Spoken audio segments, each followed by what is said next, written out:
Before the Fundamentalist Church of Latter-day Saints became known for compounds, child bribes, and headline-making raids, the story begins in the 1820s with a farm boy named Joseph Smith. He claimed visions from God and unearthed the Book of Mormon, quickly gathering followers into a new and fast-growing faith. As the church moved from state to state, Smith built religious and political power while quietly experimenting with plural marriage. Those early choices and the secrecy around them set the foundation for schisms that would surface generations later. Tonight, in part 1, we look at how the roots of the FLDS trace all the way back to the birth of Mormonism itself. I'm Mike. I'm Ian. And I'm Dave. If you thought Mormonism started in Utah, stick around. Turns out it originated in upstate New York, just like spiritualism, garbage plates, and the Cardiff Giant. What a world. This is Necronomipod.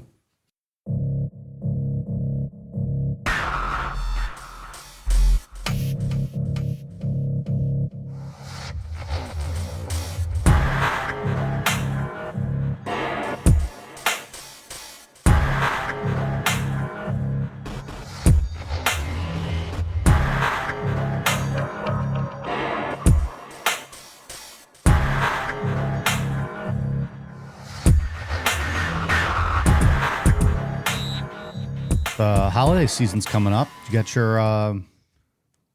your Christmas shopping done yet?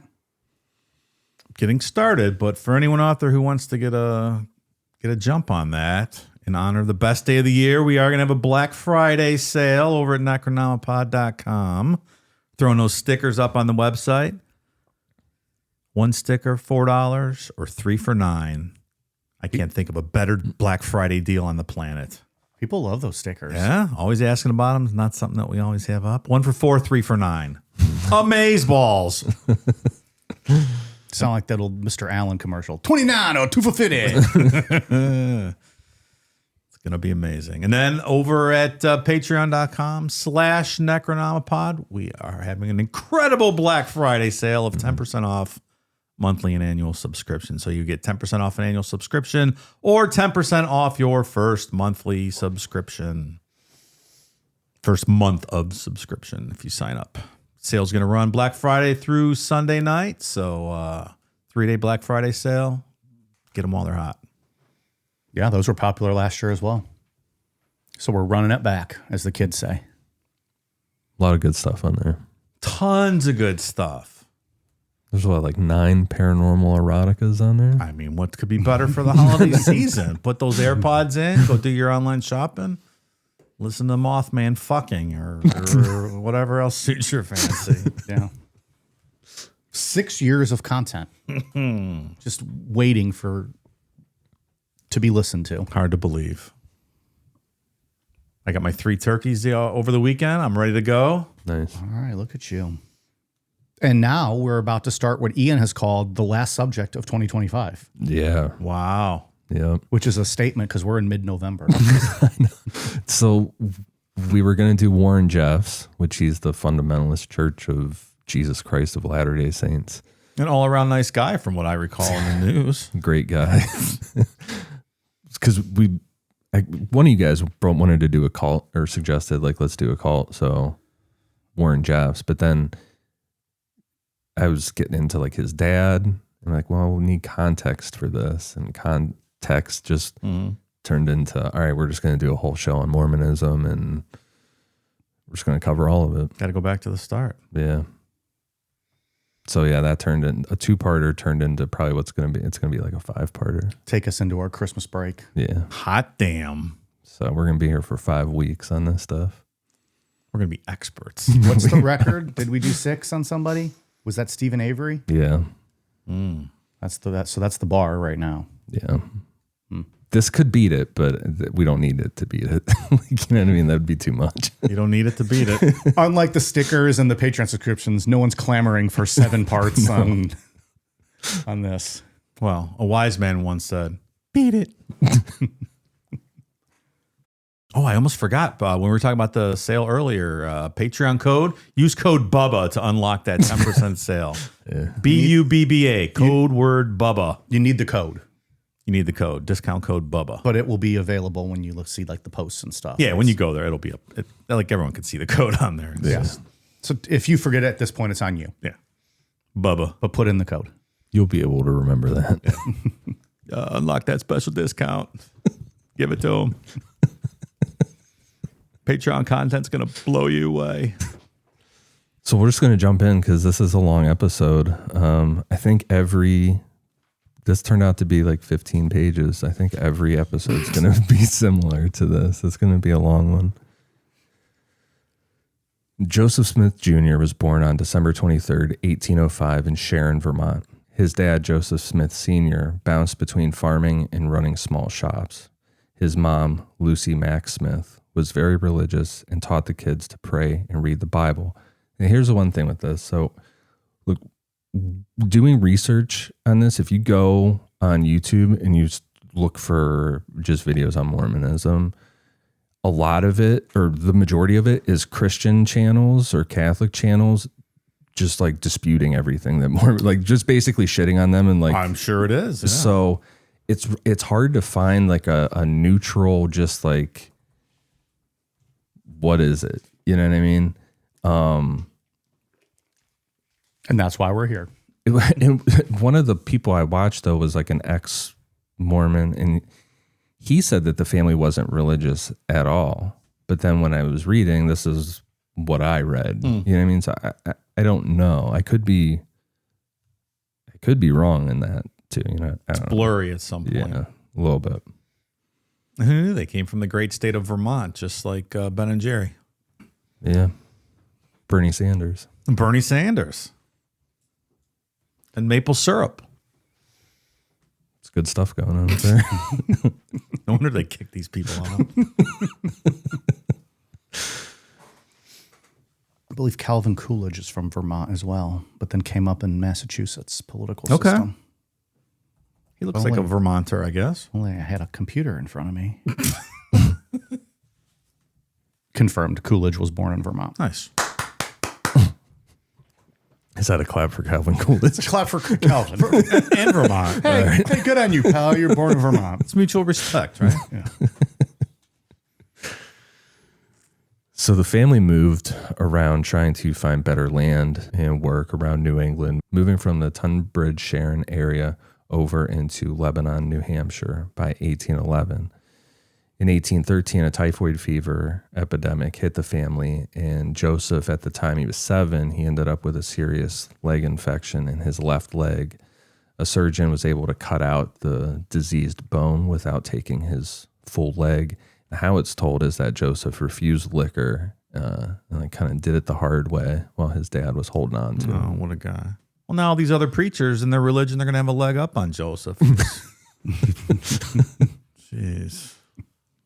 Then weather turned against them. In 1815, a massive volcano called Tambora erupted in Indonesia, throwing ash into the atmosphere, cooling the climate, and wrecking crops across the northern hemisphere. The next year, 1816, became known as, quote, the year without a summer, and the Smiths' chances in Vermont basically collapsed. That's a story in and of itself sometime to do. Like, there was Really? food riots and famine across Europe, and yeah. That's a All wild because of thing. this volcano. Yeah.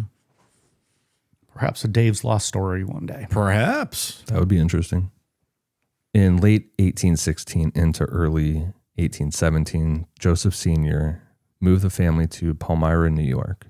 By 1819, they were clearing a rough patch of land just south of town in Farmington, later renamed Manchester. Joseph helped fell trees, dig out stumps, split fence rails, and hired himself out for work like did contract stuff when money was tight. His older brother Alvin took on the heaviest work, and his other brother Hiram worked right alongside them. School. Is that how they got the job? They said, hire him. Hire him.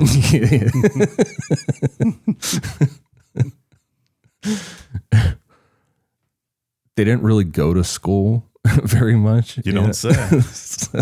So Joseph learned bits of reading and writing and enough math to be able to go to the store and add up farm expenses and shit. Everything you need to start a fucking religion. Sure. Okay. Oofa. A big part of this story that I knew nothing about is the fact that Western New York at that time was in the middle of a big religious wave called the Second Great Awakening. Methodist, Baptist, and Presbyterian preachers held outdoor revival meetings with hymns, long sermons, and emotional conversions. Later on, people called the region the, quote, burned over district because revivals kept sweeping through like brush fires. Joseph's mother, Lucy, felt drawn to the Presbyterian preachers and sometimes went with several of the kids. Joseph Sr. distrusted organized churches, talked about vivid spiritual dreams, and leaned toward a more personal, kind of homegrown thing. Ah, Lucy, you're taking a kiss at stupid church again.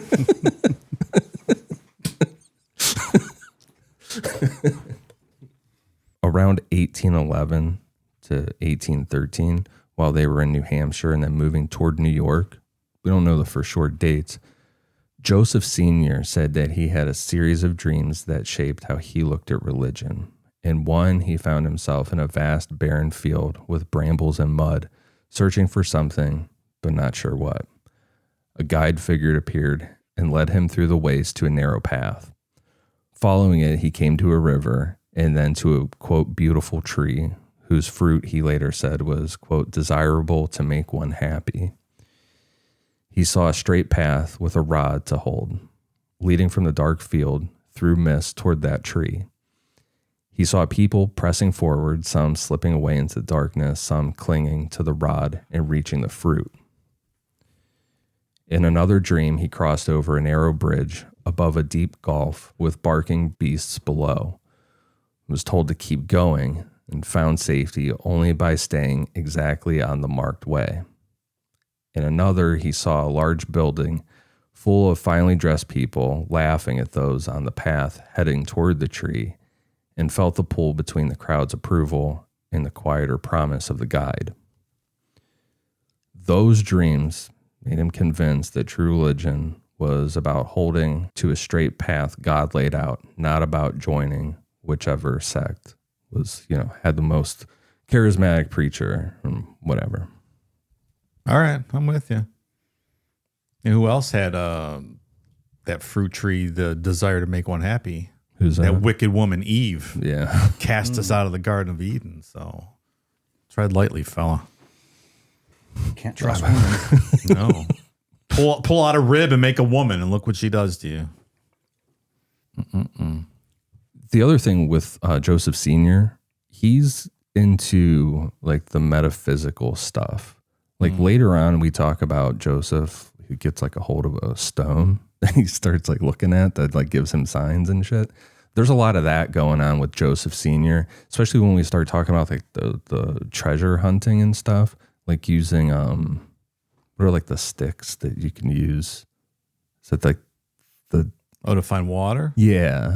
Like those kind of things to find treasure and shit. Okay. So he's like crystal, kind of like metaphysical stuff, Yeah. Joseph Sr. Did he charge his crystals when Saturn was in retrograde? Probably. Who doesn't, right? Seems like that's every 3 weeks now when I see on the interwebs. Joseph watched all of this. He listened to traveling preachers argue about doctrine, saw neighbors jump from church to church whenever a new revival came through, and he worried about where he stood with God.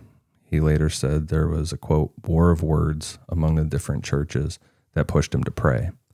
By early spring 1820, when he was about 14, he felt pulled in different directions and didn't know which church to join, if any. Common problem. I mean, what else is going on? It seems like that's like the fucking thing to do. Especially in that area, sure. Divining rod. Is that what it's called? The sticks for finding water?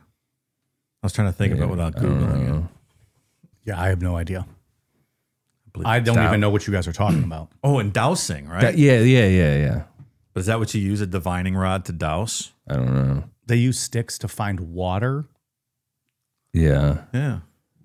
Isn't there something with ghost hunting with that too? Like magnetic stuff with those? I don't know about that. A divining rod, also called a dowsing rod, is a tool used in the practice of dowsing to locate hidden substances like water, minerals, or treasure. can be a fork stick or two L-shaped rods. There you go. Okay. Douse away, motherfucker. Is this like a real instrument, or is this something you get like at like the crystals store? Yeah, definitely crystals. Oh, okay. You just break a branch off the tree when you're out, you know. Gotcha. Okay. Are you asking for the scientific basis of this practice? I've never heard of this thing. I didn't know if yeah. this was like a metal detector, like something that like detects moisture in the ground. It's an interesting thing. So no, you're saying this is what Looney Tunes use. Well, yes. They didn't cover this in Carhartt class. Sometime in early spring 1820, no one ever really nailed down the exact day, Joseph walked a short distance from the family farm in Manchester into a quiet spot of trees that later got called the Sacred Grove. A verse from the family Bible, James chapter 1, verse 5, popped in his head about asking God for wisdom. So he knelt down and prayed out loud for the first time, asking which church he should join.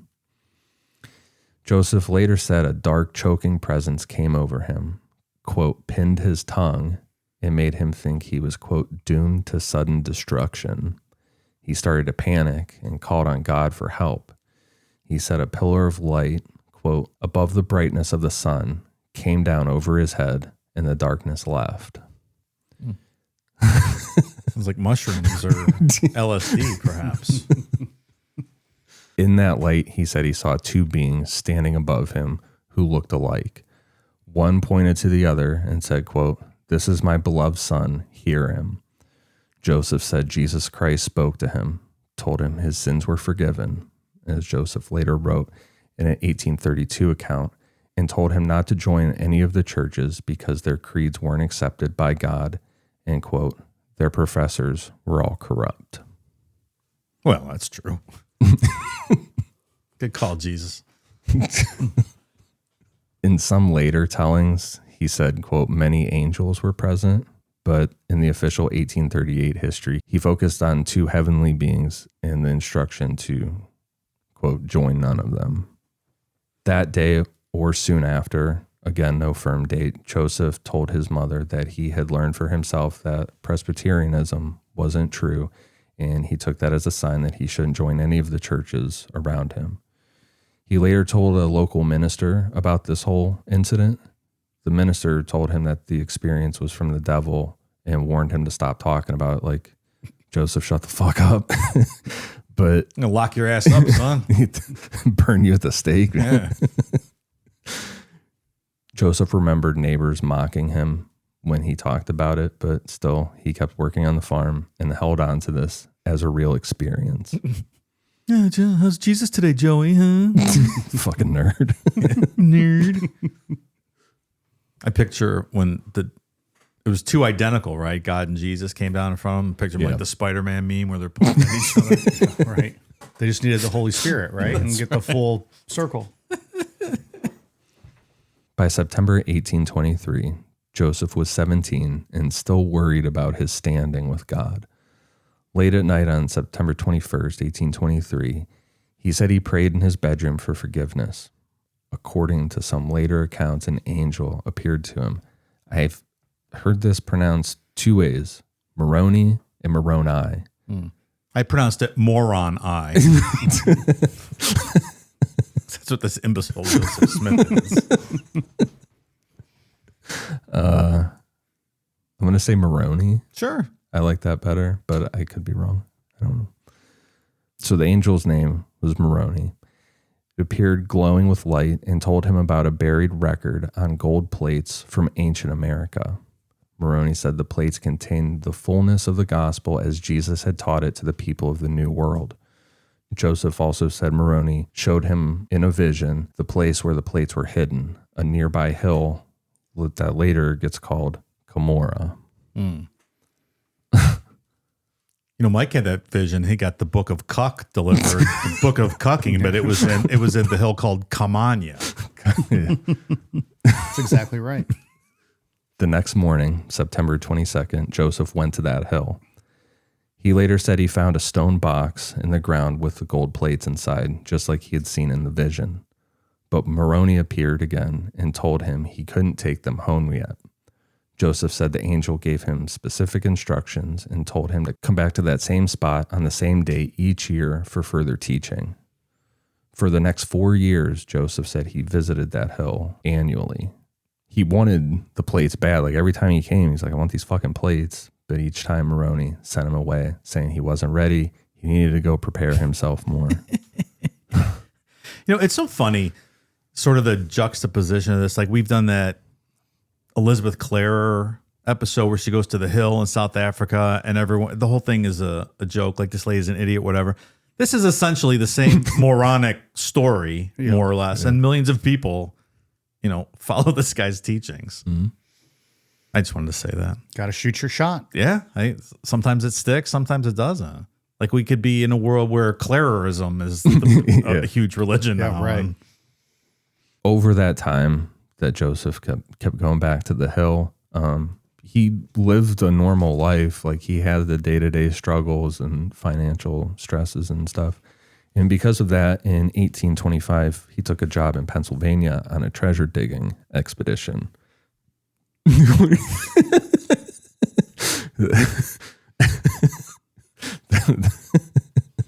I'm just shaking my head over here. I know. You're making Ian laugh. Sorry. Near the Hale family farm in Harmony, Pennsylvania. That's where he went to get this treasure searching job. He met Emma Hale, the strong-willed daughter of Isaac and Elizabeth Hale. Joseph had come in late 1825 with Josiah Stowell's crew to search for a supposed Spanish silver mine. We could probably do like a whole episode on these treasure hunts back in this time. It's kind of interesting. Yeah. Treasure hunt stuff's cool. Yeah. There was like a whole like rush of people out there looking for treasure and shit. Just in this area or in Pennsylvania, the broader area of Pennsylvania? Yeah, like all through this area. It's pretty cool. So he stayed with the Hales, hauled wood, and helped with chores when he wasn't out scouting. Joseph and Emma clicked, and as the winter dragged on and Stowell's project fizzled out, Joseph kept finding reasons to come back and see her. By 1826, they were quietly engaged. Emma's father, Isaac, was not a fan of Joseph. Oh, I wonder why. He saw Joseph as a, quote, money digger who used a stone to look for buried treasure. He was not a fan of that. He told... You have money digger in quotes, but it's actually literally the case, right?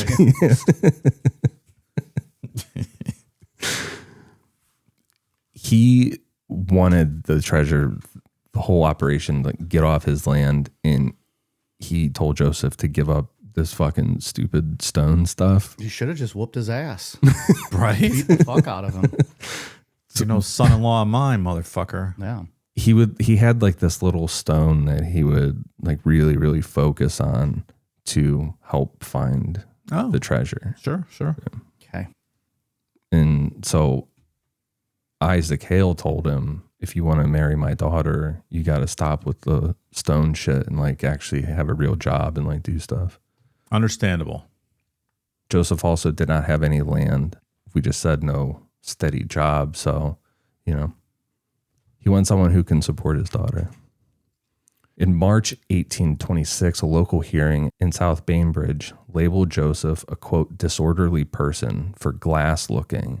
Again, with the using the stone to find hidden things. People don't like that kind of shit back then. Whatever the exact legal result, I don't know, but it's only confirmed that, it only further confirmed that Emma's dad did not like him.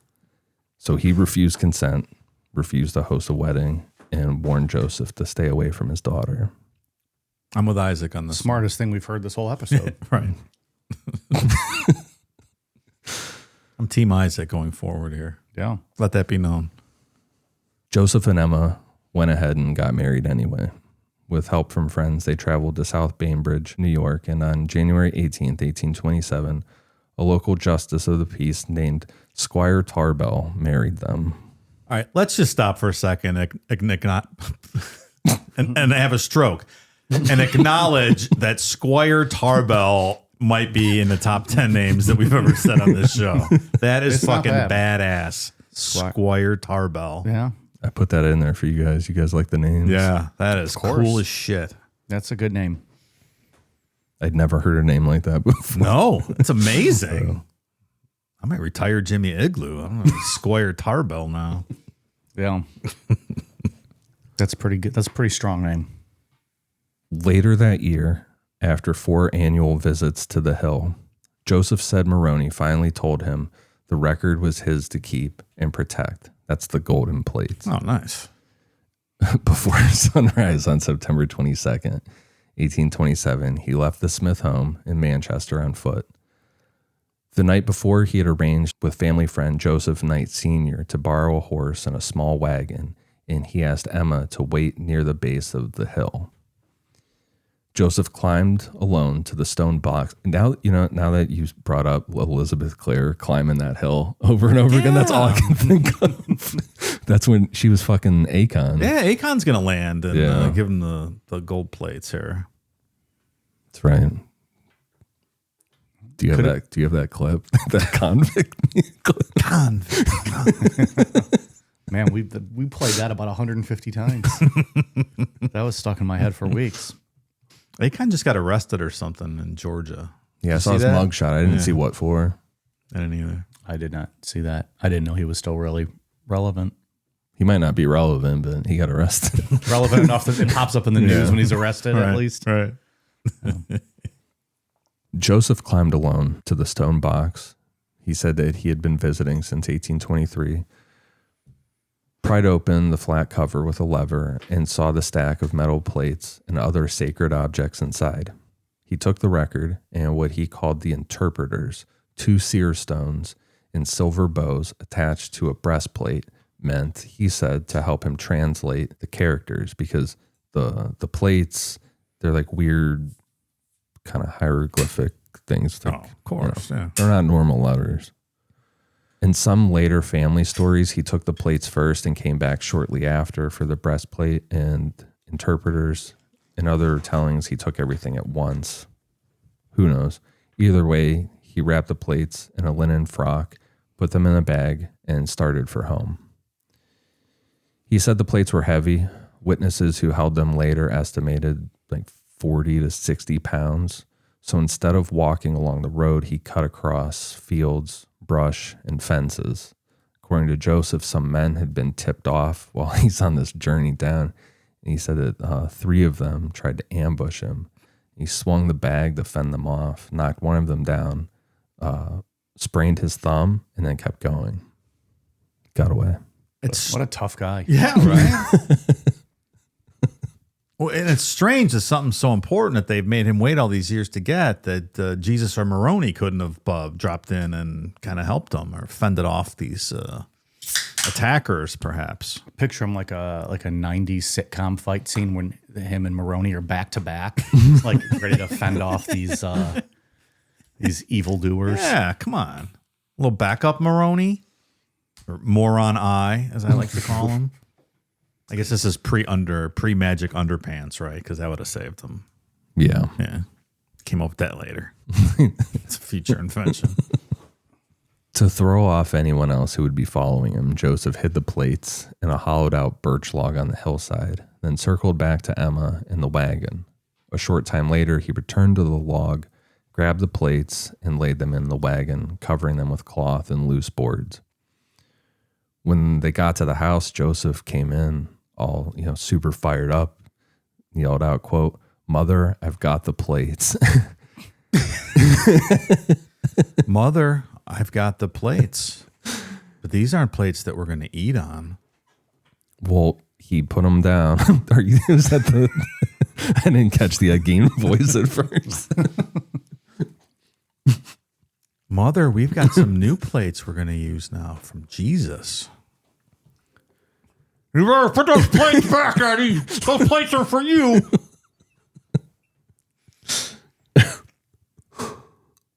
Before that show went off the rails and really fucking sucked, they captured that shit with his mom yelling at him pretty well, super creepy. I saw a couple of after clips, she died, and he's just trying to be around the house. Yeah. And it's in his head, her yelling. That's pretty creepy. She doesn't sound like she had a stroke, though. She was just yelling. What fun is that? It was pre-stroke, right? No strokes in heaven. I was healed. Fucking asshole, Ian.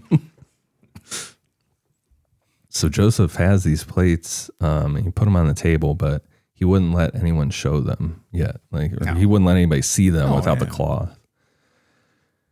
Word got around pretty fast about this, and eventually neighbors were talking about Joseph having a, quote, golden Bible. He and Emma realized that they couldn't just leave the plates sitting in their house. Before long, people were searching around and snooping. So they hid the plates in a barrel of beans and left New York altogether, moving back to Harmony, Pennsylvania, where Emma's parents lived. Isaac Hale was still not a fan of Joseph, but he allowed them to live in a small house on his property. Barrel of beans, huh? Okay. Good place as any, right? I guess. So you eat beans and then you find it and you're like, oh, look, they hit them right here. They know it was bean day. That's right. Mix some corn in there. It's a great snack. Speaking of beans, we'll do a quick interlude here for a moment. I had Chipotle today to try the carne asada, and I had texted you guys that I hate going out of my comfort zone at Chipotle. I know it's good. I know what I love. I eat it at least once a week. But I talked myself in. I walked in. The carne asada looked good. So I was like, you know what? Let's take a chance. Let's try it. No. Disappointing. The flavor was fine. Not bad. It was tough. Was it overcooked? I don't even know if it was overcooked. It was just shit meat. I don't know if this ever had a chance. Chipotle overcooks the steak all the time now. Yeah. Well, I haven't had their regular steak in years because I fell off of it. But I love their chicken. And some of those special chickens they bring out, the pollo asado or whatever, like all that stuff is good. The chicken al pastor was The chicken al pastor, that was all good. That honey one was pretty good. I didn't like that one. That's the one I didn't love. It was I like that one. Okay. You know what's funny is, whenever I go, I get double meat. Yeah. And I got double chicken for that one, for the honey one. And I have never had more meat on a burrito from them ever. And of course, it's a meat that I was like, oh, I don't even like this. I was so upset. What a waste. I swear to God, it was 70% meat, 30% everything else. Wow. Goddamn. Like that person must have been quitting that day, and they were like, fuck it. Right. Yeah, I hope they bring that al pastor back. Yeah, I would get that. Big fan. I would get that again. Anyways, don't get the carne asada. Isaac Hale probably wouldn't like it either. He knows. He knows. He knows what's good and what's not. Yes. Yeah. He tried telling us. If only Emma listened to her father. Instead, she listened to Daddy. In Harmony, Joseph started working on the plates. He copied down some of the strange characters and dictated what he said was an English translation. At first, Emma acted as a scribe, writing while he dictated. Joseph said he used the interpreters, which are the seer stone, placed in a hat to help him focus. So like he had this hat, right? And the seer stones are inside the hat, and he would like put the hat up around his face. So there's no sunlight. He's just the stones are kind of osmosising the information directly into his brain. Right. Like it's just like fucking lighting up and shit in his face. Oh, yeah. And his eyes. This is one of the dumbest things I've ever heard, all of this nonsense. So what do you think Joseph is right now? Do you think he's a con man? Yeah. Yeah. Absolutely. There's a lot of parallels to Jim Jones with the whole revival circuit thing. Like Jim Jones, that was big in Indiana at that time, all those revival preachers coming through, and that's where he learned all this shit from. Yeah. This is what was playing at the time, and a guy with no prospects. I'm sure you see some of these preachers and they're, semi rock stars in town and stuff. He's like, it's not a bad gig, huh? Yeah. I can do that. I can write some tall tales and dig up a box. By early 1828, a local farmer named Martin Harris had heard about what Joseph was up to with these plates and was interested. Martin was older and fairly well off. He came to believe Joseph's story and offered to help both as a scribe and by putting up money. That's the first thing you need in a cult. Somebody with money. See, it already worked. There you go. That spring, Joseph dictated, and Martin wrote about 116 pages of translated text. Martin's wife was very skeptical and insisted on seeing the pages for herself so she could know whether or not he was being fooled. Martin asked Joseph to let him take the 116 pages back to New York to show his family.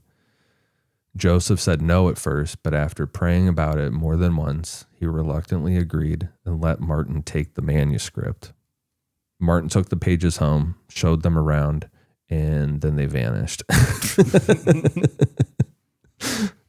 When Joseph found out, he was devastated. He cried and felt for sure that God was angry with him, and later said that he couldn't translate for a time because the gift was taken away. He later said that an angel came back, took the plates away for a short time as well as punishment for breaking God's trust, and then eventually he was forgiven and the plates were given back.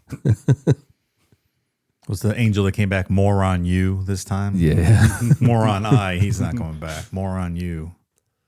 Won't fool me once, shame on I. Fool me twice. You're not going to fool me again. So yeah, they took the plates and they gave them back to him. When they gave the plates back to Joseph, it was exactly 1 year to the day. How about that? Yeah. In April 1829, a new scribe showed up. Oliver Cowdery, a young school teacher who had boarded with Joseph's parents and heard their stories about the plates. So he traveled to meet Joseph in Harmony. He became Joseph's main scribe. So now this is where we're getting into it. This is what is on the plates. Yeah, let's go. This is really good stuff. We're getting into Elron territory with some of this stuff now. But we're talking about like Elron territory with actual races. Mm-hmm. You know what I mean? Mixing it up, yeah. Mm-hmm. Oh, yeah. According to Joseph, the text they produced told a story of a man named Lehi who left Jerusalem around 600 BC with his wife Sariah and their sons, crossed the ocean by ship, and landed somewhere in the Americas. Well, Christopher Columbus and Lee Ferris can suck it because Lehi was here 1,000 years earlier. Way earlier.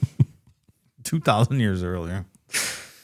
In that telling, the first real Americans were these Israelite families and their descendants. So there's no Native Americans, no, it's white people. The book also tied dark skin to a curse or mark from God for sin, especially in how it's described a group called the Lamanites, and leaned toward the idea that lighter skinned people were more blessed. In practice, that built a racial hierarchy into the story. Being a person of color, especially black, was framed as punishment from God. Oh, what a delightful religion we have going here. This is great. If I remember correctly, black people weren't allowed to be priests in Mormonism as late as the 70s or something. I don't know if we talk about this later, but right? Yeah, we'll get into it. I think maybe next week. Yeah, Okay. next week we'll get into that for sure. Come on. It's just very recent, yeah. But even if that's a weird thing. It's like, regardless if you are black and they allow you now, they still teach this. Like, this is the belief system. As the history of the church. Yeah. Yeah. Cool, man. Good recruiting tool. So inside that world, Lehi's family split into two main camps. Followers of the obedient son Nephi were called Nephites. Followers of his older brothers, Laman and Lemuel, were called Lamanites. Those labels worked more like big team names than like straight bloodlines. People swapped sides, merged, and converted over generations. Honestly, everybody should be a Lamanite in this story, except Isaac and Squire. Yeah, those are the only two reliable people so far. Yeah.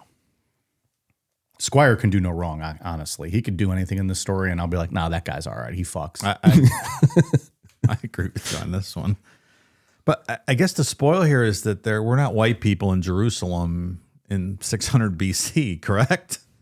No. So what are we talking about exactly here? And if they're all members of Why the are you same coming family, here with common sense? I know. What the fuck you trying to do here? Who's this guy?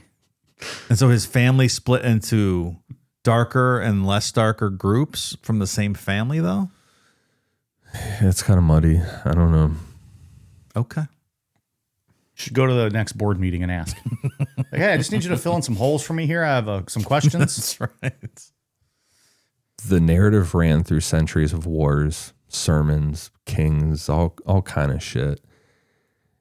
Even stuff like secret combinations, who were these these shadowy groups that try to take over governments.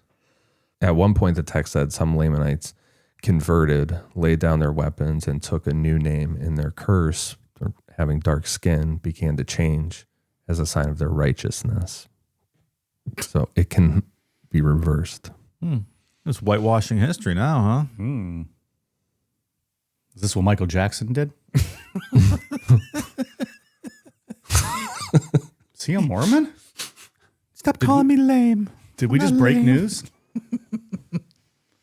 They were Jehovah's Witnesses, I believe, the Jackson family. Yeah. Were they? I think so. That's interesting. I'll praise Jehovah. The climax of the book came when, after Jesus' death and resurrection in the New Testament story, he supposedly appeared to these people at a temple in a city called Bountiful around AD 34. The church said he showed them his wounds, him being Jesus, taught his gospel, set up his church, and called 12 disciples there. For about 200 years after that, the story says there was peace and no more of this Nephite Lamanite split, just one united Christian people. Then pride and class divisions came back, the old labels, and by the late 300s AD, everybody was at war again. Oh, so they started turning black then? Yeah. The curse is taking over again? Yeah, right. Must have. Fuck's sake, these people. A Nephite general historian named Mormon. So we got here, right? Said he condensed hundreds of years of records onto one set of plates as a warning for the future. Watched his people wiped out near a hill, the hill we talked about earlier, Cumorah, and was killed. His son, Moroni, finished the record, hid the plates around AD 421, and in Joseph's later telling, returned centuries later as the angel who gave those same plates to him. It is now full circle. Hell of a story. Sign me up, Joe. That all checks out. Where's Isaac? Yeah, he could have prevented this, right? He should have just smashed his fucking skull in. Exactly. Ball game. As Joseph and Oliver worked through the text, they also started asking questions about authority, who, if anyone, had the right to act in God's name. Joseph was telling people this was God restoring the original Church of Christ, so the question of who could baptize and lead was important. On May 15th, 1829, the two of them went into the woods nearby to pray specifically about baptism. They later said John the Baptist appeared in the morning light, laid his hands on their head, and gave them a lesser priesthood they called the Aaronic priesthood, which included authority to baptize. After that, they went down to the Susquehanna River and baptized each other. They also... What does that mean? I was going to say, that's what you're calling it, huh? Sounds like crick activity. Hey, Marvin, we should baptize each other. No. And by baptize, I mean give each other handies. No. Fuck yeah. They also later said that other heavenly messengers, identified as the apostles Peter, James, and John, visited them and gave them a higher priesthood that, in their view, allowed them to lead Christ's church. That's the heavy hitters. Yeah. So they got the Big okay. boys. They got the okay. Well, fucking A, who are we to contest that then, I guess? My only question is, how did John the Baptist do all this without his head? Because as we all know, he was beheaded by King Herod in the Bible story. Maybe like when you're a ghost or whatever after the fact, you're back as a whole being. You get reattached. Yeah, Makes sense. Like John Cleese and the headless ghost in the Harry Potter. Remember? Oh yeah, Headless, whatever his name was. Wasn't it John Cleese doing that? I don't know who Sorry, John Mike. Cleese is, but From Monty Python. but I know the headless. So when he died, he came back whole. Well, he was a ghost, but his head would come off Oh. as he was floating around. And Well, that's funny though. Yeah. It works comically. yeah, it does. Maybe he can, like this guy, he can hold his head. What did we say his name was? John the Baptist. Yeah. Why did he get his head cut off? Well, let's see. Was it what was it? Do you remember from Bible class, Mike? Like King Herod. Was it King Herod? He upset somebody. Some lady was mad and tricked King Herod and said that if she danced, he would give her up to 25% of his kingdom. And she said, I want John the Baptist's head on a platter. Yeah, that sounds something Right? like that. Something sounds like familiar. that. It's been a long time for me, but yeah. Yeah. He wanted that ass. Yeah. He's like, fuck it, let's kill this guy. Chop this guy's fucking head off. I don't give a She wants shit. me to kill this guy. I'll fucking kill this guy. I just want that ass. That's right. The Bible's wild. Yes, sir, it is. Apparently, they left some stuff out because now we have people from Jerusalem, 600 BC, coming over to America. Yeah. This show is sponsored by BetterHelp. The changing season brings colder temperatures and days that grow darker. This can be a tough time for many people, feeling sluggish, unmotivated, or even depressed. This November, BetterHelp is encouraging everyone to reach out. Check in on friends, reconnect with loved ones, and be sure to remind people in your life that you're there. And just like it can take a little courage to ask someone you haven't seen in a while to go get lunch, reaching out for therapy can feel difficult too. But guess what? It's worth it. And it almost always leaves people asking, why didn't I do this sooner? BetterHelp has been helping people find their match for over 12 years, having served over 5 million people globally, and has a 4.9 out of 5 rating with 1.7 million client reviews. If you're looking for quality, BetterHelp therapists work according to a strict code of conduct and are fully licensed. With over 30,000 therapists, BetterHelp is the world's largest online therapy platform. After filling out a brief questionnaire, you'll be matched with a therapist that is tailored to fulfill your needs. And it's convenient, too. You can join with a therapist at the click of a button, helping fit therapy into your busy life. If you aren't happy with your match, switch to a different therapist at any time from their tailored recommendations. This month, don't wait to reach out. Whether you're checking in on a friend or reaching out to a therapist yourself, BetterHelp makes it easier to take that first step. Our listeners get 10% off their first month at betterhelp.com/necro. That's BetterHelp, HELP.com/necro. In June 1829, as the translation neared the end, Joseph invited a few trusted people to become official witnesses. Oliver Cowdery, Martin Harris, and David Whitmer later said an angel showed them the gold plates in a vision and that they heard God's voice say the book was true. It's all true. Shortly afterward, Joseph let 8 other men see the metal plates in daylight, hold them, and look at the engravings. Those 8 signed a statement saying that they had seen and, quote, hefted the record. With both the visionary and the physical witnesses lined up, Joseph turned to getting the book into print. Signed statement. Okay. I wonder what that looked like Joseph just looking into that hat and Ta-da! like reading this shit to people.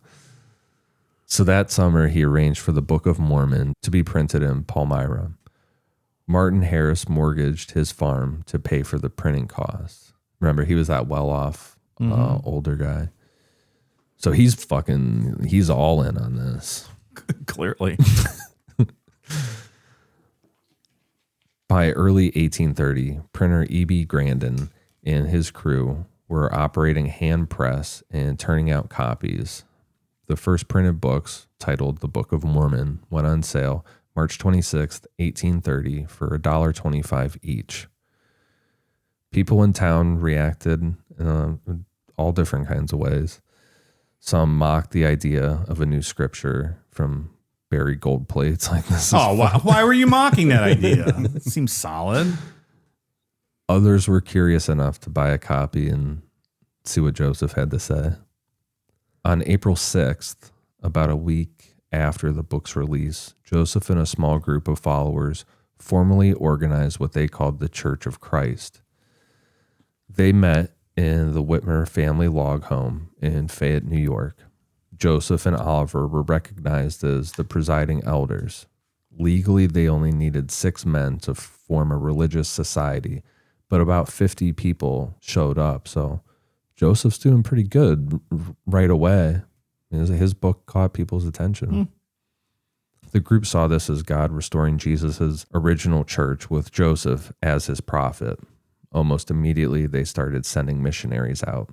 That same year, some of them traveled as far as the western frontier of the United States to preach. So that was a day one thing, that missionary stuff, huh? Yeah, they're big on the missionaries. Oh, they love it. I love missionary too.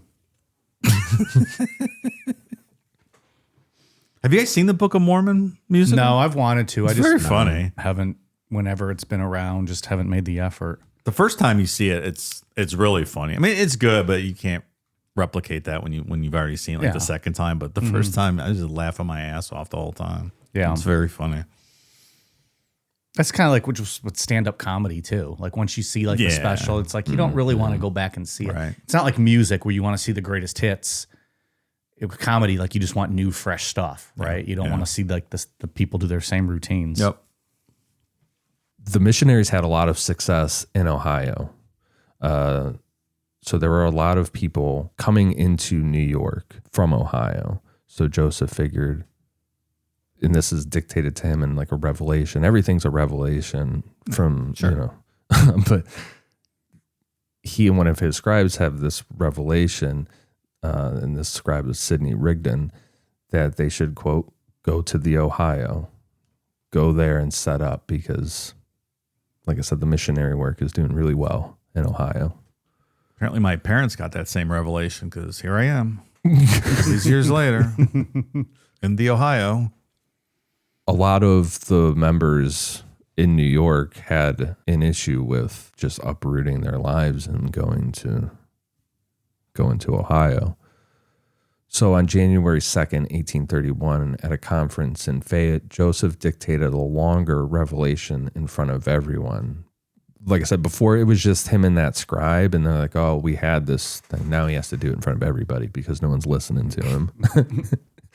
In that, the voice of God, as Joseph framed it, promised them a, quote, land of inheritance in Ohio, warned that enemies were trying to destroy them where they were currently, and said they would receive a law and spiritual endowment of power if they obeyed and moved. He's really selling Ohio, man. Sounds great. The revelation also told them to care for the poor and, if necessary, sell their property in New York to finance the move. Good idea. And this is like a command. This isn't a suggestion or like this is, you're going to do this or you're fucking out kind of thing. You'll do this. So he and Emma sold everything. They kept belongings that they would need to travel, but they sold off everything else, put what they kept into a sleigh and wagon, and in the middle of winter traveled about 250 miles to Kirtland, Ohio, arriving in early February 1831 to join the new converts and set up the church's first major gathering place. It's about 45 miles from us, Kirtland, Ohio. Lovely town. It is nice out there. It's nice like in fall, you know, when like the trees are all changing and shit. It was especially nice when we had that Jeffrey Don Lundgren, another cult leader who slaughtered a family out there about 20 years ago. He's a nice guy. The good old days, right? Yeah. Yeah. What's up with Kirtland and cults? I don't know. Dousing, right? Yeah. Dousing for cults with their rods. In Ohio, Joseph tried to push the church toward a kind of communal Christianity. He taught an ideal called the law of consecration, members were supposed to deed their property to the church and then receive back an inheritance or stewardship, a home, land, and tools based on their needs, not equal, you know what I mean? Just based on what you need. Anything extra was supposed to go into a storehouse overseen by a bishop who would use it to help the poor, build temples, and keep the community running. Look, on paper, that sounds delightful, I suppose. Sure, that's not how it actually worked. No, I mean, just like Jonestown on paper, it sounds great. Yeah. You know, but Meanwhile, he's fucking all their wives as the community property he's talking about. Jonestown, anyway. Right? He was banging all the wives, right? he was fucking everybody. Yeah, everybody. Yeah. Him and fucking, what you want to call it? Mr. Muggs. David Koresh. Cucking everybody. Yeah. Mr. Muggs was just trying to keep up with the schedule It's hard, man. per our research. Cucking ain't easy.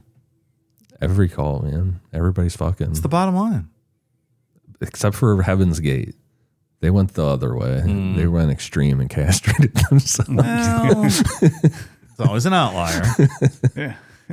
They tried to be different, and for that I give them credit. They stood out. You don't need those wieners. In real life, the system was hard to manage and confusing, and it never really worked as smoothly as Joseph's revelations described. Still, the overall idea stuck.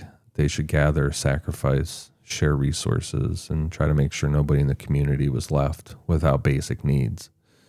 At the same time, Joseph turned the church's eyes to Missouri. All, like you said before, Dave, always with that missionary stuff, just trying to spread. Yeah. Like a cancer. In the summer of 1831, he traveled about 900 miles from Ohio to Jackson County, Missouri, at the western frontier. He announced that God had revealed a spot near Independence to be Zion, a kind of New Jerusalem for the last days, with a specific location there as the center place. He gets very, we're getting very doomsday. End of the world's coming. You have to, right? That's the typical evolution of a cult. Yeah, they really focus on it too, and they always push it, right? Because we're still here. The world, the world hasn't ended. So maybe it has. Well, maybe we don't know. Because it's a never-ending target. You can just keep adjusting. And, moving the field goal, as they say. Misread the interpreter stones, and my dowsing rod wasn't working that day. So it's like, what is it?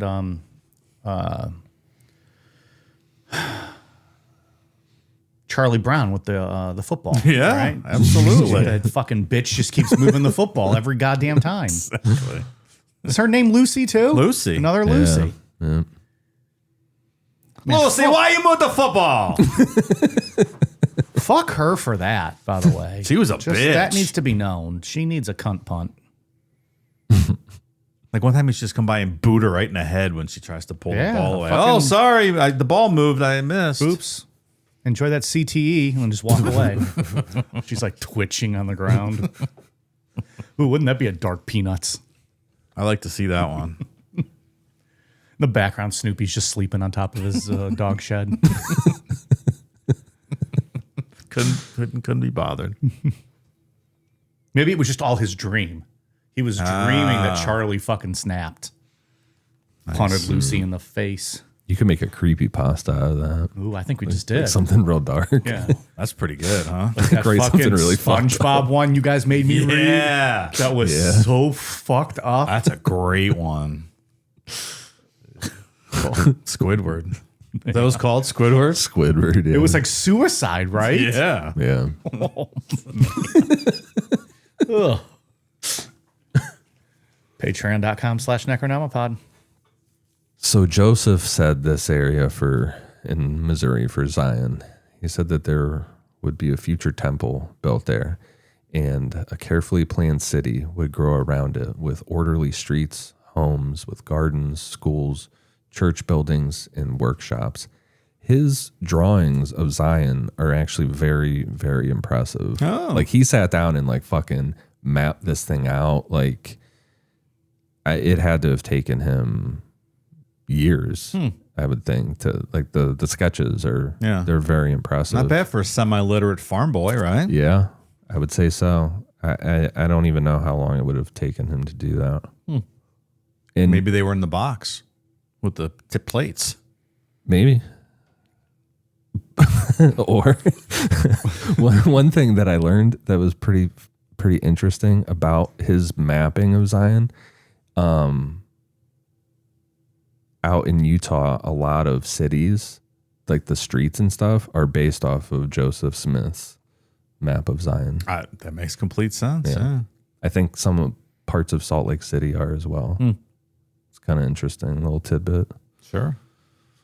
So he sent missionaries to preach in the region and called it, quote, land of inheritance for Native Americans, but not the ones, not real Native Americans, where he's talking white people ones, his fake ones.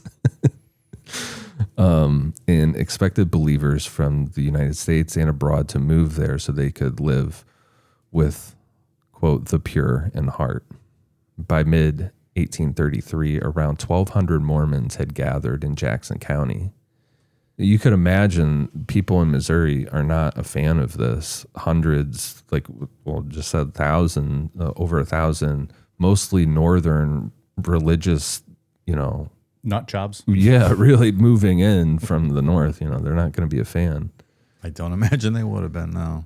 And they were openly saying that they were building Zion there. Like they were calling it Zion, and, people aren't going to be happy with that. It's like the, what clip was that? The Sasha Cohen clip where he went out to Idaho and got like a group full of people in the community center and showed them pictures of two mosque designs that they were going to build there. Yeah. You'd have this mosque or this Which mosque. one do you prefer? And they were I don't think I've ever seen that. fucking So fired up. goddamn funny. He's like, I think he's like, no, we're not debating if it should. Which one do you want? Yeah. Let's see this clip. People are going insane. Oh man, they're fired up. What is that from? Idaho? Idaho, I think, yeah. Was it a show? I don't know. I don't think that was in a movie. But I think it was recall. that Showtime show he did like after Borat Yeah. for a year or two. I didn't know watch. he did that. Oh yeah. There's some good stuff on there. Yeah, I don't watch a lot of the shows. Like I just see the clips, so I never know what anything's from. I think that's what it was. I'll send you the clip. It's very funny. Have you ever seen the one where he goes to like a Civil War type era place, and he's acting like it should be like really the Civil War era, and he's asking the people about slaves and shit, and they're like, "You aren't understanding." What was that one from? Was that It was like an Borat? yeah, but it was like an old one before the movie. I don't think I've seen that one. Like from the That's old really show. good. I'll try and find Ollie that. G show. Yeah, The real old stuff. I'll try and find it and send it to you guys later. It's really fucking funny. These people are getting super offended. He's like, I thought I could find slaves here. So funny. Things in Jackson County reached a breaking point in 1833. In July, a mob in Independence destroyed the Mormon printing press that had been publishing Joseph's revelations in a church newspaper. Mobs then demanded that the Mormons leave the county. By November 1833, hundreds of Mormon families had fled across the Missouri River into neighboring counties, afraid for their lives. Their homes in Jackson County were looted and burned. Very violent, kicking them out. I mean, these people are wackadoodles, but they don't deserve this. They No. weren't really doing anything all that crazy. They really, yeah, I mean, they're not doing, we'll get to the polygamy and shit next week and as we go forward. But yeah, right now, this is kind of a little overkill. A little bit. We don't need to burn down their homes and shit. Religious freedom, am I right? Back in Ohio, Joseph got word of what was going on, and in early 1834, he organized a relief march called Zion's Camp. Around 200 volunteers left Ohio with him in May of 1834 and walked to Missouri, hoping to help the expelled saints get their land back. Can you imagine walking from Ohio to Missouri? No. No. I can't imagine often walking to the mailbox. Just wait till the next time I drive by it and stop. Like, that's so weird. Somebody probably walked up from Missouri and told him the news. And then he's like, all right, we got to walk down there. Yeah, let's go. Here we go. Put your shoes on. Pack up. Take another year. Before any battle could take place, Missouri officials stepped in and got people in Jackson County to chill out, and everybody that Joseph brought with him to chill out. Zion's camp didn't restore anyone's homes. In Jackson County, Mormons stayed exiled. Like, nothing happened here. Like, it was just a complete loss. I'm sure we'll talk about it later, but like the Utah War and the shit that goes on once they get out west is crazy. Some of the gun battles and it is a wild thing. Did we call them saints earlier? What's that? I did call them saints earlier, but I didn't explain the system. It's like a bracket system. Like, they're saints. People are called saints. They're more important than other people, kind of thing. Oh, nice. Just like a tiered thing. Kind of like when that religious hierarchy was shown to them. Yeah. A revelation. Mm-hmm. Okay. Yeah. Joseph figured all that out. Like, fucking genius. Can you get audited to sainthood? Maybe. All right. I don't see why not. We should be able to. It's a lot harder to be a Catholic saint. I'll just put that out there. It certainly is. Not everyone can do that. I will be able to do that once I'm gone. I will become a saint, but Sure. Once they hear all this, they're going to be like, yeah, this guy's a saint. Construction of this temple took about 3 years. On March 27th, 1836, they dedicated the Kirtland Temple in an all-day service. Around 1,000 people squeezed inside. They prayed, sang, and listened as Joseph read a long prayer. Many later said they experienced unusual spiritual events during that week, hearing a rushing sound like wind, seeing angels, or feeling what they described as a, quote, strong outpouring of God's Spirit. how nice for them. Joseph and Oliver Cowdery said that after the dedication, while praying privately in the temple, they saw Jesus Christ in a vision accepting the building. Oh, hello. They also reported seeing Moses and Elijah, who they said gave them priesthood keys or special authority to perform certain sacred ordinances. Man, all kinds of good stuff going on. So Jesus was in Kirtland, Ohio at one point in the 1800s. So was Moses and It's Elijah. fucking awesome. Hell yeah, Jesus.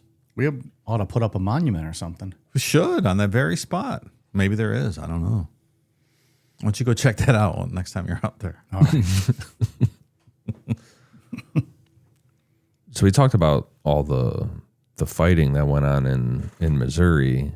And yeah, they got a temple built in Ohio, in Kirtland, but everything wasn't peaceful in Ohio. There was still a lot of hatred going on towards Mormons.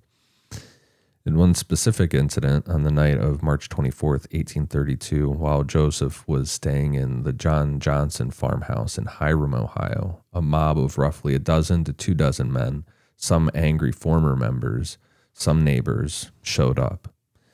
They first tricked scribe Sidney Rigdon to come outside, dragging him along the frozen ground by his heels with his head slamming against it repeatedly, which left him unconscious. It's not very nice.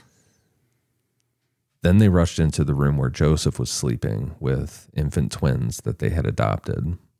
The men dragged Joseph from the bed, tore off most of his clothing, and hauled him outside into the cold. He later said they tried to force some kind of liquid into his mouth. Who knows what exactly it was, but the vial of said liquid shattered against his teeth, chipping one of them, and the liquid burned his skin. Accounts differ on what was said to Joseph. Some threatened to kill him or mutilate him. Either way, they held him down, poured hot tar over his body, and pressed feathers into it. Like, they fucking legit tarred and feathered him. Doesn't feel good. That reminds me of that scene from the John Adams on HBO. Yeah. Where they tar and feather the British. Oof, that's a rough scene to watch. I went down a tarred and feathered kind of side quest a little bit just to kind of read about it, because I don't really know anything about it. Some crazy pictures out there of people that were tarred and feathered from back in the day. Sounds horrible. Yeah. What did it say? I think the first like reference was the 1100s of it. Better than being drawn and quartered, I guess. Yeah, it sounded like some tarred and feathers were really bad though, like where they poured it on people's heads and like fucking killed people with it. Ugh. Yeah, some of that hot tar, like you're surprised they even survived that. Yeah. Right. Well, that was a castle defense back then too. Like hot oil they pour over the sides of the castle walls. Like, can you imagine? Ugh. I'd just put down my weapon and walk home. Say, man, that's enough. I don't need this. I'll go find some gold plates. Yeah. Start a religion. I got better things to do. How it's told though is Joseph still preached to a full congregation the next morning after being tarred and feathered. Fucking A, man. This guy's resilient. So Joseph right now, he's in his late 20s. And at this point, he tried stepping out of religion and getting into economic affairs. In 1837, he and other leaders started a quasi-bank called the Kirtland Safety Society. The idea was to give church members access to credit and help the local economy. Joseph had no formal training in banking. Remember we said before he can't read, really? He can't really do math, but 1837 turned out to be a terrible year to try something like this. A national financial panic hit the United States when land speculation collapsed, cotton prices dropped, banks in New York and other cities stopped redeeming paper money for gold and silver, credit dried up almost overnight, and hundreds of banks and businesses failed across the country, including in Ohio, where members suddenly couldn't collect debts or convert notes into hard cash. Within months, the Kirtland Safety Society collapsed. So a lot of Mormons lost money and disillusionment started setting in. Thanks, Andrew Jackson. Did he cause that? Well, it was technically under Van Buren. Van Buren's presidency after him, but yes. I digress. This is not a Mike's History Corner. We'll save it. We'll save it. Do you think Joseph was like, "Dear Jesus, teach me how to do a banking"? I want to do a bank. Chat GPT, tell me how to do a banking. Exactly right. Yeah, like how do you even... You just say, like, I'm going to start a bank. Like, how does that even fucking work? I declare a bank.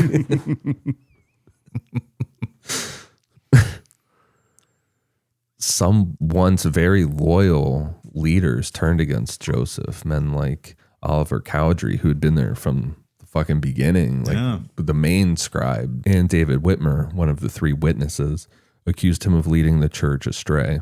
Rumors went around that Joseph had secretly taken additional wives. So early whispers of polygamy. By late 1837, Kirtland was full of lawsuits, angry town hall meetings, financial fights. Joseph feared for his safety as dissenters threatened him and creditors came after him. And he got fucking tarred and feathered, and he's had his ass beat before. It's like they have been kicked out of multiple places, so... I get why he would fear for his safety. Yeah. In January 1838, in the middle of winter, Joseph and his family left Kirtland in the middle of the night. Loyal friends helped them leave ahead of people he saw as enemies. Traveling by sleigh and wagon through the snow and ice, he made the roughly 800-mile journey back to Missouri, arriving in March 1838 at the Mormon town of Far West in Caldwell County. I mean, it's just a common con man leaving in the dead of night after costing people a bunch of their money. Probably still some feathers stuck to his ass or something too. So. Yeah. Yeah, I mean, that's essentially what happened. Is he got the fuck out of there before someone killed him. That's what all con men do. By the time Joseph got back in 1838, Missouri had started to become the main gathering place for most Mormons. After the loss of Jackson County, the state legislature had carved out sparsely populated Caldwell County as a place for Mormon settlement. Far West was its county seat and had become a booming Mormon center with thousands of members in nearby areas. Joseph set up Far West as the new headquarters. He even marked out a future temple site there, dedicating cornerstones in July 1838. But tensions with surrounding Missourians kept rising because in their mind, it's like, weird. Invasion. Right. And we're in the 1800s, so invasion mean you just fucking kill people. Yeah. So Sidney Rigdon, and remember, he was the one that got dragged out of the house and had his head beat off the ground unconscious. So he's not happy. He's got CTE. He kind of went into business for himself and gave a very bold 4th of July speech in Far West that year, where he declared that the saints would defend themselves and warned that if mobs kept attacking, there would be a, quote, war of extermination on their side too. So Missourians saw that as a threat. They heard that and they're like, okay. Yeah, of course they did. In August 1838, trouble flared in Daviess County when some local men tried to keep Mormons from voting in a county election. A brawl broke out, people were injured, and the incident helped spark a full-blown conflict. Through late summer and fall, both Mormon vigilante groups and Missouri militias took part in raids and skirmishes. Mormons organized a group called the Danites, who intimidated dissenters and pushed some non-Mormon settlers out. Missouri militias and mobs attacked Mormon farms in returns. Both sides were very violent towards each other. I'm going to quote Rodney King here and say, can't we all just get along? Because this is very silly. Things are getting a little out of hand. A little out of hand, I agree. By October 1838, the conflict had spiraled. Exaggerated reports of Mormon aggression reached Missouri's governor, Lilburn Boggs. On October 27th, he signed an executive order saying the Mormons must be, quote, exterminated or driven from the state for the public peace. In effect, he gave legal cover for driving them out by force. 3 days later, on October 30th, a vigilante group attacked a small Mormon settlement at Haun's Mill in eastern Caldwell County. They murdered 17 people, including a bunch of kids. This is some crazy shit going on here. And let's just say a second name in this episode, Lilburn Boggs. That was my rapping name. I was a rapper. I was Lilburn. Lilburn. Governor Lilburn Boggs. That's not bad. Names are so boring now. We got to go back to the good old days. They really are. They suck. Lilburn. Outnumbered and surrounded by state troops, the Mormons in Far West surrendered. In early November, Joseph Smith and other leaders were arrested by Missouri forces under General Samuel Lucas. At one point, a firing squad was assembled with orders to execute Joseph and several others, but an officer named Alexander Donovan refused to carry it out, calling it cold-blooded murder. Instead, Joseph and 5 companions were sent to jail to await trial on charges like treason and inciting violence. He was almost a goner, huh? Yeah. Would have been a different world.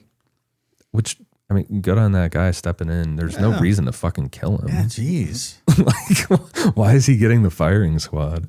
Was a bit harsh. Getting the sense that living out in the West in the 1830s wasn't the best environment. Wasn't as swell as they make it out to be. I don't think it was. From late 1838 into spring 1839, Joseph sat in a cramped, cold cell in Liberty, Missouri for about 5 months.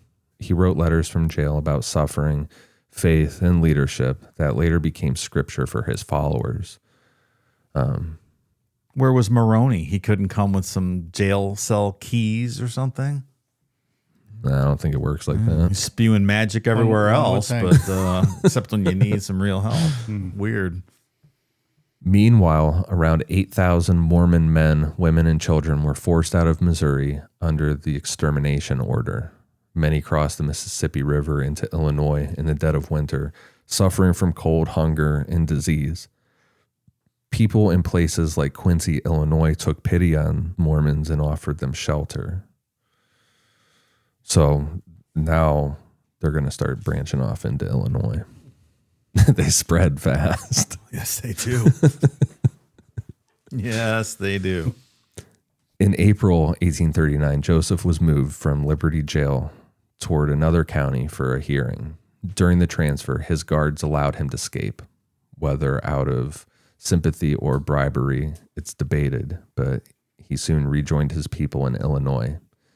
He found them exhausted, traumatized, basically homeless, but still determined to stick together. That spring, church leaders looked for a new gathering place.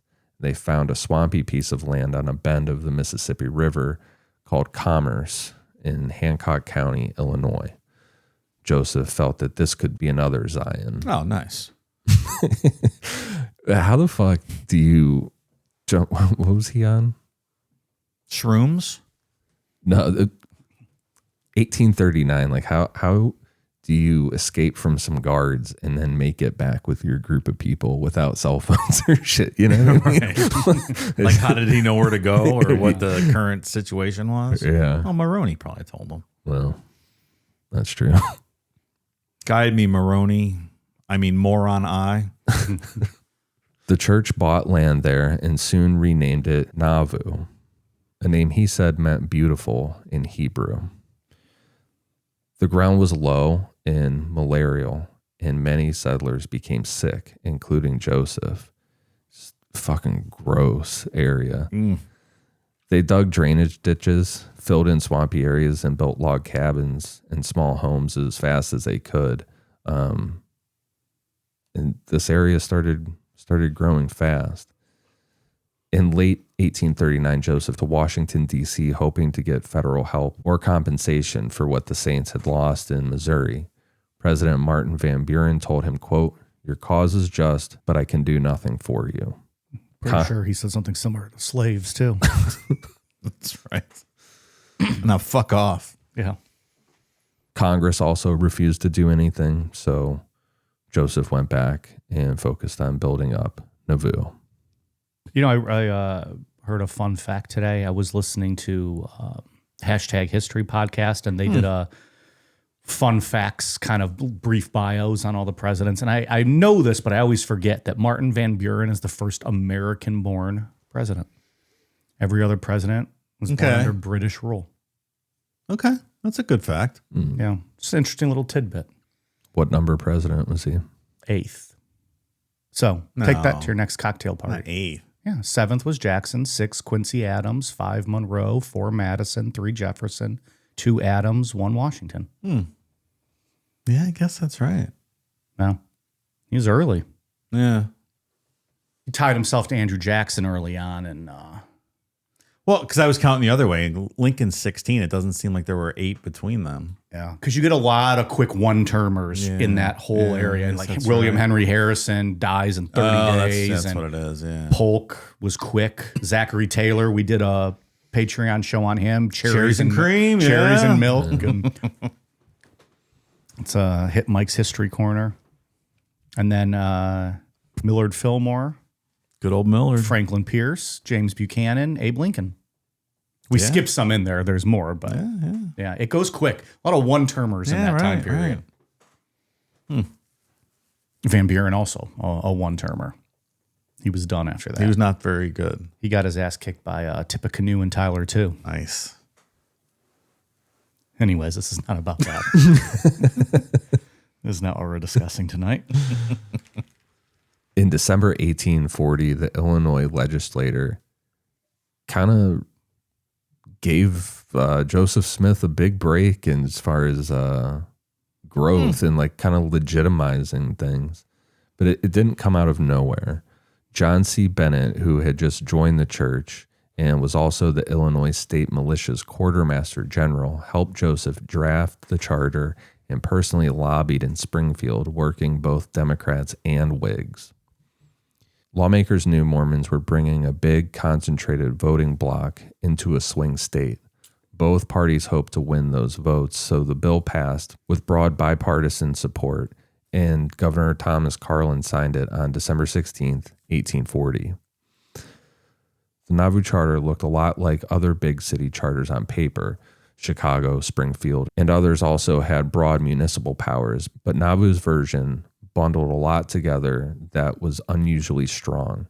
It authorized the city to form its own militia, the Nauvoo Legion, establish a university, create a municipal court whose mayor and aldermen doubled as judges. Later critics claimed that Mormons had, quote, sold their votes to the Democrats in exchange for such, quote, extraordinary powers, but actual evidence of like outright corruption or bribe, there's not like anything there for sure. They probably just felt Jesus in their heart and said, let's give Joey the land. And in their loins. In their loins, sure. When I got to this part in the story, I'm like, wait a second, how did they get this? Like, this is kind of... Oh, this is the part where you... Well, but why were they given like this big bump out of nowhere? Like, we went from like wanting to kill these people to, okay, let's let them establish a militia and shit. New state, new you. Reinvented himself. You're in Illinois, fellas. Welcome. Do you think it was a little bit of just sympathy for like what Missouri had done to them? Like almost they had, well, I think of like, of course, in wrestling terms, like when the bad guy takes so much of a beating but doesn't give up, like a Steve Austin at WrestleMania 13, that you're like, fuck, I like this guy now. Like they're pretty tough. Yeah, maybe. Maybe it was some of that. Or maybe they just felt bad for him. Or maybe they're just dumb in Illinois. Maybe so. Maybe all a combination of all of the above. Sure. Yeah. Well, wrestling fans aren't dumb. That's been proven time and time again. I have not read that study, but I'll take your word for it. I'll send you the Cliff Notes. At first in Nauvoo, Joseph stayed mainly in religious leadership roles, while John C. Bennett, the guy that helped him get this whole charter deal, handled the civic work. So Bennett was given big titles. He got Nauvoo's first mayor, major general of the Nauvoo Legion, that was their militia, and a high church leader. Joseph, meanwhile, was made lieutenant general over the Nauvoo Legion, which eventually grew to about 2,000 men and became one of the largest armed bodies in the state. Doesn't seem like a good idea. I wonder if the Illinois lawmakers are like, well, whoops. You sure about that? So let's get into some of the drama of John C. Bennett, because his issues are what causes Joseph to further expand his control over Nauvoo. In 1841, turned out that Bennett was living a double life. Reports came out that he had been seducing women in Nauvoo by claiming that Joseph endorsed a secret form of, quote, spiritual wifery, telling them that sex under that system didn't really count as adultery. Loophole. He was also accused of arranging abortions or covering up pregnancies. Specific details are not there, but this is what he was accused of. On top of that, he had misled people about being single while still having a wife elsewhere. Well, that's spiritual wifery. Come on. Get out of here. So Joseph confronted Bennett, and when Bennett realized that Joseph wasn't going to protect him and it was over, Bennett turned against the church, left Nauvoo, and started publishing articles in newspapers and then a book accusing Joseph of running a secret, corrupt sexual system and abusing his power. Joseph and other leaders hit back with sworn statements from women and other witnesses saying that Bennett had acted on his own and lied when he suggested Joseph approved it. There was some there's always anti-Mormon feelings going wherever they go, at least at this time, you know. But this just fueled that, you know. With Bennett gone, Joseph stepped in and became mayor in 1842, adding civil duties to his roles as prophet and head of the Nauvoo Legion. Under his direction, Nauvoo flourished in the early 1840s. Converts arrived from across the United States, Canada, and a lot from Great Britain. At its peak, the city's population reached around 12,000 people, making it one of the largest cities in Illinois, close to the size of Chicago at the time. Wow.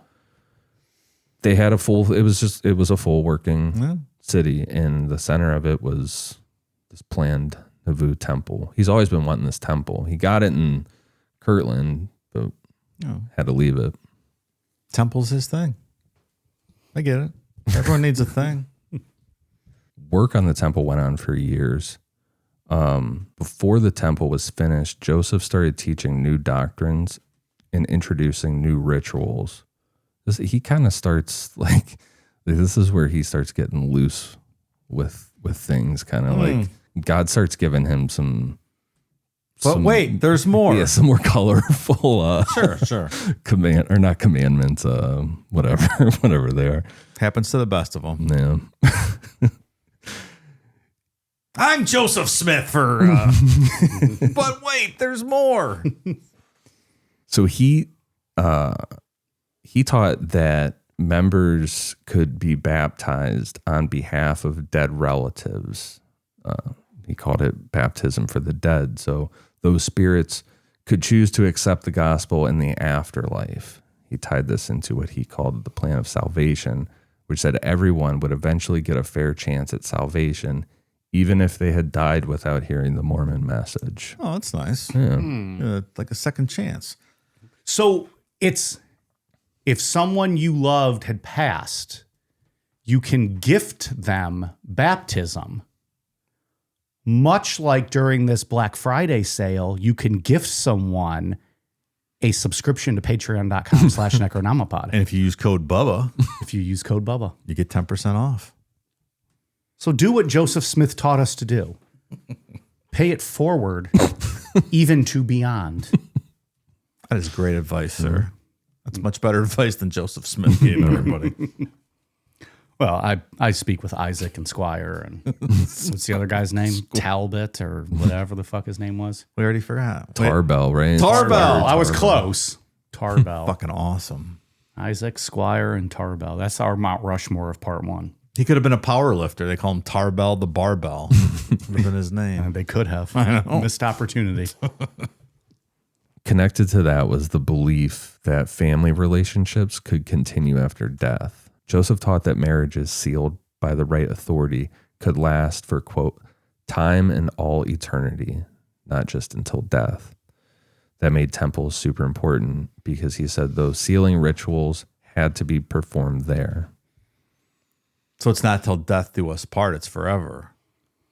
Right. That's a hell of a commitment. That is a commitment. I don't think Meatloaf would agree with that. Remember, he had that story. He was waiting for the end of time so he could end his time with her. Praying for the end of time. Meatloaf. Bitch tits. Yeah. Yep. His name was Robert Paulson, right? So it was Robert Paulson. Yeah. They just like keep saying that over and over again. So around this time, Joseph Smith started quietly practicing something that would turn into the most controversial parts of Mormon history: plural marriage, or taking more than one wife. Well, I've taken more than one wife. Yes, you have. John Bennett, there might be some truth to him saying he got the idea from Joseph first, that maybe Joseph threw him under the bus. But that is where we will pick back up on part 2. Get into the history of polygamy and then go from there. And I get to that fine gentleman Warren Jeffs, right? Never heard of her. Yeah. Well, we're not going to talk about Warren Jeffs next week. Okay. We'll talk about his dad, though. Okay. Dave, in part 7, we'll get to Warren Jeffs. Please, slow your roll, pal. Well, that'll be next year because I'm definitely taking some couple weeks off at the end of the year. So if it's part 7, then we got a problem. Yeah, we'd have to wrap this one up because we can't do a series that goes into Christmas break. Can't make people wait yeah. 3 weeks for next part. People got very mad at us because multiple times we've done a multiple parter and taken a week in between. And But not an extended one like we usually do at the holidays. no. No, that would be rough. Well, I suspect they won't have to worry about that.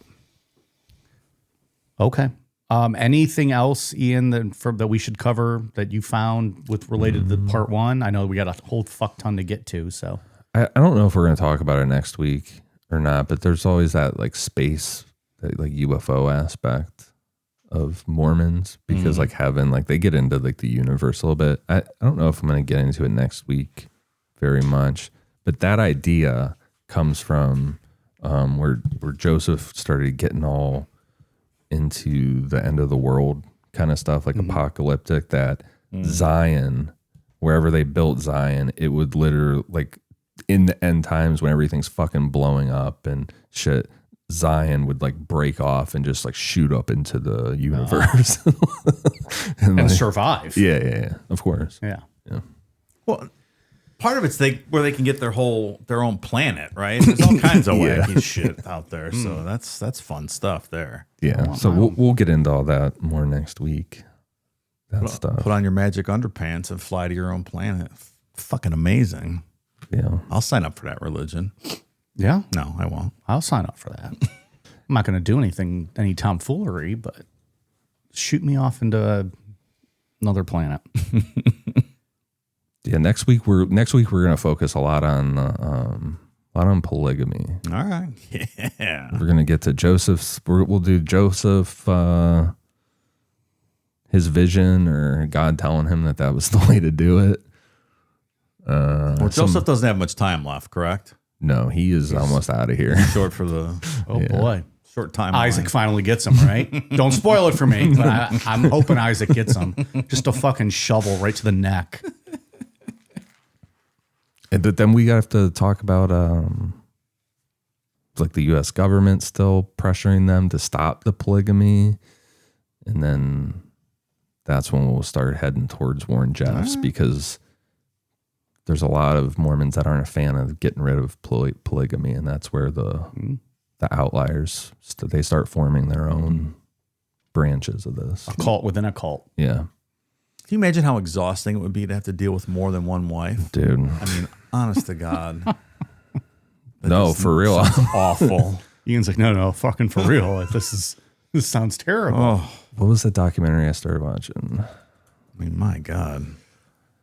Keep Sweet, Pray, and Obey on Netflix. I watched 2 episodes of that so far. Yeah, they have like 12. Some of these guys have like 12 more wives. It's hard. It's fucking weird. But like Warren Jeff's dad, I think his name's Rulon Jeffs. He had like well over 40 wives. Jesus. Like some real young ones. There's pictures of him like he's 98, like kissing these young girls. These people and stuff. are just fucking pigs. Yeah. Yeah, it's gonna get weird. By the end of next week, it'll be weird. It won't be fun anymore. So fun's over is what you're saying? That's it? Yeah. All right. We'll get I think once the magic underwear come in, then it's gonna go downhill. Okay. Yeah. Well, I hope you enjoyed part one, people. Gets fucked up from here. Dave, what do you got for us? Well, we have some new patrons to thank. First, we have a make do for Lauren Hogan, who says that I butchered her name. You butchered Lauren Hogan? It's pronounced Hogan, but it's Hogggan. So apparently I said Hagen, like, let me put my hog on your face. Yeah. Well, that's... I don't think that classifies as butchered because any normal person, I believe, would not pronounce that Hogan. But here's your make good Lauren Hogan, who has since changed her Patreon name to Leader of the Cult of Counter Cats. So you have another strike against you now. Sorry about that. And also thank you to new patrons, Brian Johnson, Ian's Sloppy Beaver Gooch. Sounds messy. It's a Sean Kavanaugh, Admiral Motorboat, King of Pirates, Leader of the Drunken Blades, and Defender of Bloody Seamen. It's a mouthful. Okay. Gerardo, Ruth, Jennifer Roberts, Emily McLean, Deanna, Jay Bananarama, Colin Parker, Terry Hewitt, Kevin Hebert, Life's Like a Muffin, Folks Only Come Around When I'm Freshly Risen.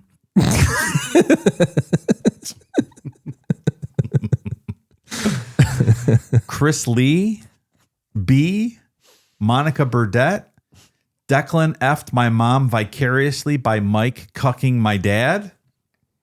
Got to think through that one. Yeah. Okay. Alex Campbell, Mike's BTK photographer. Do you know what that might mean, Mike? Was that a reference for me? Yeah, I don't know. Oh. Mike's BTK photographer. It doesn't ring any bells. Well. It's pop, not soda. Mike's beaver cream. Didn't they just do something with Ian and beavers too? We just heard. Apparently, yeah. What's going on? Lizzie loves when the Namapods cuck her husband. Carter but harder. Jessica Kilcup. Kristen Stone. Jessica. Key Calpin. And Sam ... Thank you, new patrons. A wealth and treasure of content awaits you. Don't forget about that Black Friday sale. Black Friday through Sunday. Use code BUBBA. And also, Mike, you alluded to earlier, you can get gift subscriptions for people too. So if you're not necessarily looking for yourself, but if you're looking for a gift for family, friends, other loved ones, you can absolutely buy them a gift subscription and enhance their life. Give them the gift of Necronomipod. What could be better? Unleashed and uncensored on Patreon. Code BUBBA. That's all I got. Ian, what do you got? On Patreon, we just did an episode on the Jupiter Thanksgiving murders. Oh, this is fun and uplifting. Swell time. Get you in the mood for for the holiday season. So that's on there. Check that out. And we teased Mel's Hole. That hasn't come out yet because we just had some scheduling stuff, but that's going to be coming out in a couple of days here. So that within a couple of days. Yeah. By the time people are hearing this, it should already be out. Yeah. On So Patreon. Are you teasing any other holes this month or just Mel's? Mel's Hole. Okay. Yeah. Okay, just clarify. And then we have another episode coming up on Patreon this month that'll be super fun as well. So all kind of good stuff on Nice. Okay. Anything else? We good? Dave, you got anything else on your end? I do not. All right. We are on Twitter, Facebook, Instagram, YouTube at Necronomipod, patreon.com/Necronomipod, necronomipod.com, and amazon.com. Search Necronomipod for all of our merch. there. All right, you guys ready for a cool down beer? Cheers.